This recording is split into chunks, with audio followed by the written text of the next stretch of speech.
Man is meant to move. That's why it has two legs. It's meant to travel. It's meant to explore new areas of this planet, of this gorgeous planet. Look at this area, it's amazing. It's meant to explore new areas of consciousness, new areas of relationship. Marriage is another problem that we have. What are the odds? What are the odds that 90% of the people are meant to be with just one person in the creativity of luckless existence for the entirety of their life? I'm not saying it's inauthentic for everyone that's married, not at all. For some people that's actually their theme, and it's beautiful. I love when I see, two 90-year-old people still holding hands, having met at 20 years old or 15 years old. That's gorgeous. It's such a beautiful story. But it's not everyone's story. Most of us are meant to move about, whether that is with or without that partner. And sometimes that means breaking up and or coming back together later on. You'd be surprised if there really is that connection, that true connection. Then often it can separate while you're exploring different ways, different passions, and then it's meant to get back together at some point, or not. But man is meant to move, to be dynamic, to be flexible. That's what in my eyes, that's how I see creation. That's how I see we are getting these impulses. But we've suppressed these things for so long. Hence we've become egotistical. Hence we've become selfish, because now all we have is our tiny little corner inside of a lackful universe. But we have not given ourselves permission to desire more than what we've created for ourselves. As a result, we become very attached to the little things that we have created for ourselves. And as soon as something seems to disrupt that, we say, oh, well, I'm attached. I'll have to meditate on that for a bit. Or study Buddhism. We're only attached because we've limited ourselves to a tiny, tiny corner of what we're meant to actually explore. If we would have opened up to completely exploring the truth of our being in all the ways that we could and were designed to, and are still designed to, and are still getting the impulses to, that lack mentality would not be nearly as dense, if at all present.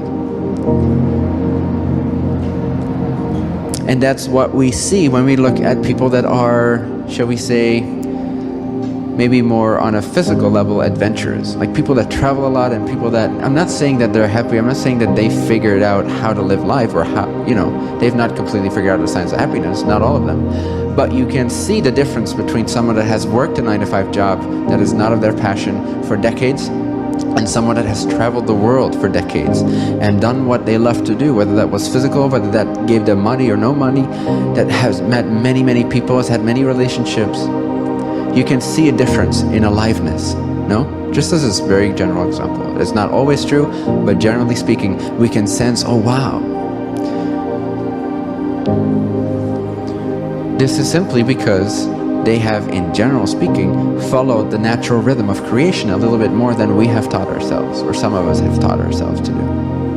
And so even without any consciousness of spirituality or spiritual teachings, simply by acting on the natural rhythm of their impulse, they have been more spiritually aligned than most of us have been, even when we go and read books about the now, and go and attend retreats. Put someone that has gone to these non-dual retreats for 20 years and put them next to a rock climber that has traveled the world and has no notion of consciousness, except through their direct experience of being in the zone. And if you would have some kind of system, device that could measure the level of aliveness in these two beings, the non-dual seeker would lose 9 out of 10 times, if not 100% of the time. The spiritual seeker would lose. Not that this is a battle of comparison. I'm simply sharing this to wake you up, to make you see that desire is meant to be included in the package of being human. It's not meant to be excluded.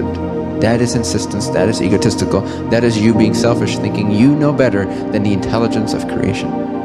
Doesn't that feel good to acknowledge that for a moment? If it doesn't, then you're insistent even upon holding on to this insistence.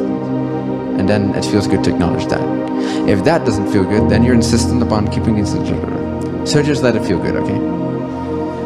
Make it easy on me and yourself.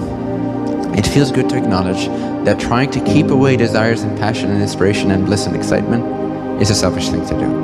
Doesn't that free you up, just to acknowledge that for a moment? That even if you have this like, oh shit, I've been doing that for 40 years. I could have lived this amazing life. That's all right. That's a wake-up call right there. It's not a judgment. It's not that it's too late. It's a wake-up call. You are not too old, believe it or not. Doesn't matter what you believe. Doesn't matter what condition your physicality is in. Doesn't matter what condition your circumstances are in.